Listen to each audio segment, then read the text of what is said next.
In the context of group submissions for traditional MIPS, in discussion of the APP, the APM Performance Pathway, and now in the discussion of MVPs, MIPS Value Pathways, a lot of our clients and friends and contacts are asking, are eCQMs the right choice for me? Great question. We're getting it repeatedly from the public. The answer is, with careful attention to your specifics, eCQMs can be a great choice. But there's a lot to consider. First, there's measure choice. For which mechanisms are the measures you need specified? There's 47 measures specified as eCQMs. There's 172 measures specified as MIPS CQMs. And 26 of those measures are specified both ways. There's a version for each eCQM and MIPS CQMs. The APP measures, that is the three measures in the APP, can be done either way, as eCQMs or MIPS CQMs. MVP is all over the place. The only mechanism that offers 4 measure choices in all 12 available MVPs is MIPS CQMs. Second factor is your practice EHR status. You have to have an EHR to do eCQMs. Your EHR has to be current with certification and be certified. Does your EHR offer the measures you need? EHRs are not required to certify and offer all of the available eCQM measures. Is it affordable? I've found wide variation in EHRs. Some include eCQM service with their license or subscription fee, so there's no additional charge to submit eCQMs. For others, it's an add-on service for which they charge extra. Sometimes it seems that extra charge is priced not to sell. What is your organization EHR status? Is your organization on a single instance of the same EHR? If it is, eCQMs are more feasible.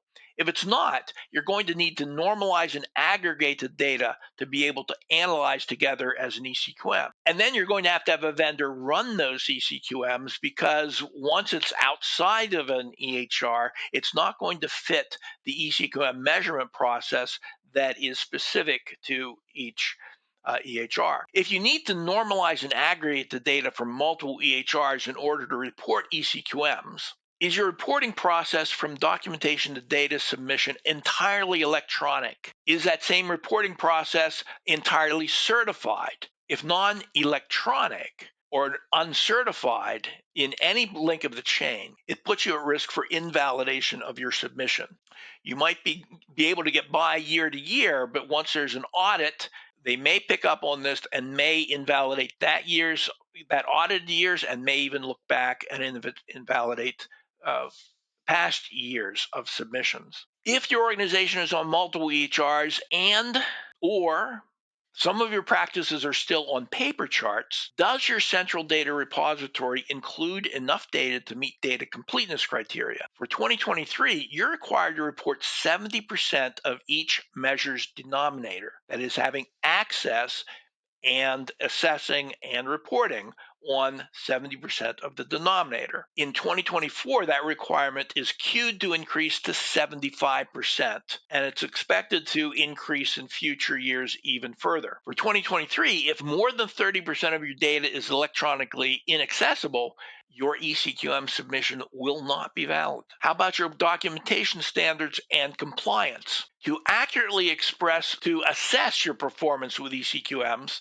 it is not enough to have given the required care, it must also be documented. It is not enough to document your care, it must be documented using the required workflows and standards. Common threats to your documentation include: 1, documentation workflows that vary between clinicians. 2, documentation that is part of a narrative textual summary rather than as discrete data in a limited field or entry box. 4th, documentation that is not created from a standardized data set. And finally, documentation that draws from a variety of different standardized data sets. Final concern is the stability of your organization. If your measured entity is data compliant today, how likely is it to still be compliant tomorrow? As you add providers and practices to your organization, all of the issues we've outlined must be refreshed as you grow, to keep your quality measurement accurate and compliant. If it fits, eCQMs can be a solid and cost-effective solution for you. All of these barriers can be overcome. They can be overcome in a multiple EHR setting, and they are easier to overcome in a single EHR setting. In our experience, most of these barriers are either not applicable to MIPS CQMs, or the solution to them is faster, easier, and lower cost in MIPS CQMs than in eCQMs.